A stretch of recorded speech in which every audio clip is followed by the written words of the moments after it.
Samtang naminaw ta sa unang pagbasa, siguro og inyong gisundan ang istorya ni Susana, makaingon gayud kita nga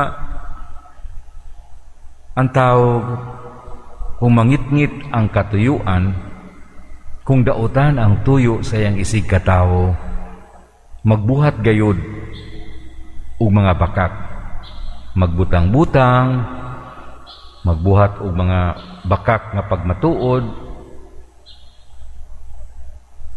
aron lamang madaot. Ug nasayod kita nganong gibuhat kini nila katong duha ka lalaki tungod sa dili nila makuha ang ilang gusto kang Susana. Ug samtang naminaw ko, moingon sab ko nga nang hitabo pa di ay gayud. Kung nahitabo kini sa karaan mga panahon, libo-libo na ang katuigan, abi man ako og nawa na ni tungod sa atong Kristohanon nga mga pagtulunan, tungod sa atong pagsunod kang Kristo diha sa kahayag. Apan ang kangit-ngit, ang dautan, magpadayon di ay hangtod karon. Mao na nga kinahanglan nining panahon sa Kwaresma, sama sa akong gingon, giawhag kita sa pag-asdang, sa pagbatok sa tanang matang sa dautan, sa tanang matang sa bakak, ug sa sayop nga pagmatuod.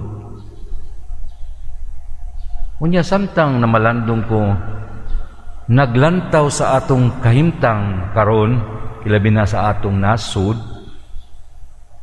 daghan kaayong mga tao o pipila lang na sila ka tao nga naghibuhat og bakak nga pagmatuod. Mao na gitawag nato false witness. Muingon sila nga mao kini kanang tawhana, magbuhat-buhat og istorya aron dauton ang maong tao. Apan sama sa nahitabo kang Susana,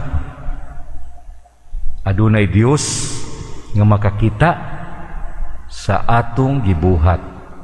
Pwedeng dili ta masakpan ron, pwedeng dili ta makitaan kay magtago ta sa social media, lahi ang mga pangalan, mga account. Kinasayod naman kita, di man siguro nakuan sa inyong kahibalo nga dunay troll. Bag-o ni nga termino troll siguro, wa ni sa panahon sa karaang testamento, pero sa panahon nato troll. Kinsa maning mga troll? Kini ang binayaran sa mga taong dunay plano alang sa ilang mga kaaway, alang sa gusto nilang dauton, ug sa social media magbuhat sila og mga istorya nga bakak, magbuhat og mapamatuod nga bakak. Kung katong duha ka lalaki naghimo og bakak nga testigo batok kang Susana, kung ato kini itandi karon, dunay susama ni ana. Ug siguro kung sutao nato ang atong kasing-kasing, mabuhat ba kini sa usa ka tawo sa iyang isig ka tawo? Mabuhat. Labi na kung dunay kwarta, labi na kung may plano, ug labi na kung gusto nimong mukita, dagko kayog bayad ning mga troll. Sumala pa sa nabutyag nga mga paghitabo, doon na may mga tao nga susama ni ana. Ug mamalandong kita, unsa may silot niining mga tawhana,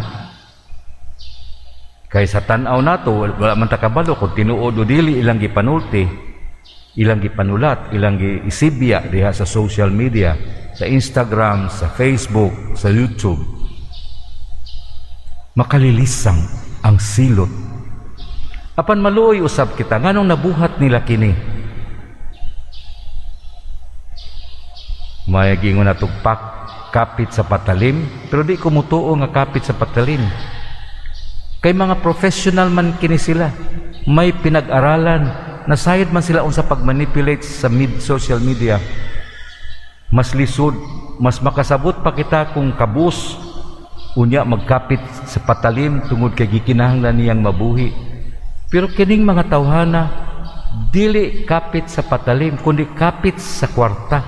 Gihimong Dios ang kwarta. Mao kana nga ang pagsaksi sa bakak sama sa pagsaksi batok kang Susana, dako gayud kayo silot sa Dios. Kay unsang silot ihatag unta kang Susana nga patsyon, mao kadto ang silot alang kanila. Ug mubadto kita sa ebanghelyo, mao nga ang ebanghelyo mingon si Jesus, ako nagasaksi. Mingon siya sa mga Pariseo, ang inyong balaod ang ingon nga ang adunay duha nga mosulti, tinuod ka na. Apan nasayod usab kita nga gitawag natog false witness. When you make a false witness, bakak, dili tinuod, binutang-butang, hinimo-himo, makalilisang ang silot. Busa miawit kita sa atong awit sa Salmo nga ang Dios mao'y atong kahayag. Mituo kita nga bisan mangitngit apan mupatunhay ra gayud ang kamatuoran ug ang kahayag. Dunay pamaagi ang Dios aron mahibal-an nato unsa ang matuod. Mao nang magampo ta nga unta mupatunhay ang kamatuoran dili ang mga bakak. Kay kung magpuyo kita diha sa bakak, people on the lie, lying, wa gyud. Kung mamakakaron, magsige ka nagpamakak, magsige ka nagpamakak, magsige ka nagpamakak.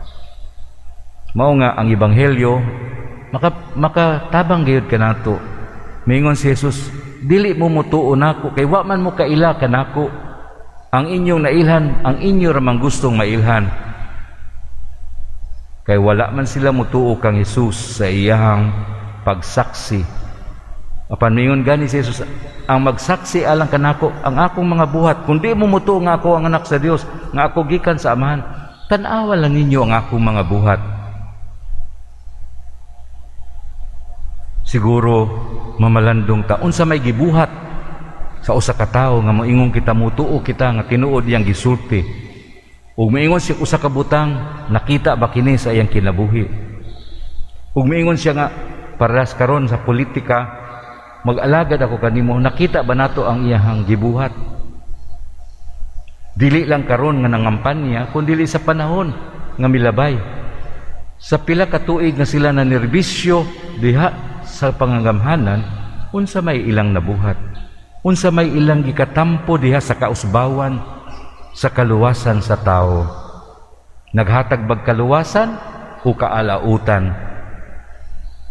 Ang usa ka tawo nga gustong mutampo mo serbisyo sa iyang isig ka tawo, makalimot sa iyang kaugalingon, buhaton niya bisan pag mapobre siya o bisan wa siya, ihatag ang kinatibuk-an. Mao kana ang tinuod nga pagsaksi, ug mao kana ang pagsaksi ni Jesus. Way kwarta si Jesus. Apan ang iyang mga buhat, ang buhat sa kaluoy, ang buhat sa gugma, ug ang pagpatunhay sa kamatuoran. Hinaot ta nga malamdagan ang atong kasing-kasing ug una-una. Kay usahay kung sarado na ang atong kasing-kasing ug una-una, di na kata makakita. Bisan gihapak pa na si mong naong mauni ang kamatuoran, mingon ta dili kay lahi ra ang akong gituuhan. Ug mao kana siguro makatabang sa atong pagpamalandong niining panahon sa Kwaresma.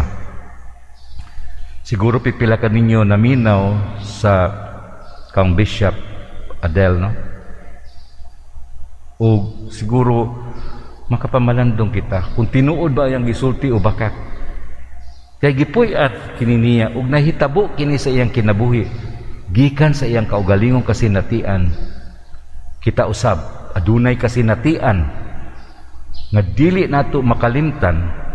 Ako mag 16.5 naman ko sunod bulan aw karong bulana. Nasayod ko sumala sa akong pagsaksi ug nakasinatian sa kinabuhi. Kinsa ang nagsulti sa tinuod, kinsa ang bakakon. Kinsa nagbuhat sa maayo o kinsay wala magbuhat sa kaayo. Hinaut nga tabangan nato ang atong kaugalingon pinagi sa pagampo sa gasa sa Espiritu Santo. Usay lisod. Apan kung abli ang atong kasing-kasing ug una-una, tabangan gayud kita sa Dios. Sama nga si Susana gitabangan sa Dios tungod kay nasayod sa Dios nga walay sala si Susana. Mitunhay ang hustisya o katarungan. Mituo ba kita niini? O ang ato bang gituuhan ang mga bakat? Hinaot paunta nga sa atong pagpadayon, magampo kita sa Espiritu Santo, lamdagan ang atong kasing-kasing ug mga hunahon. Palihog manindog.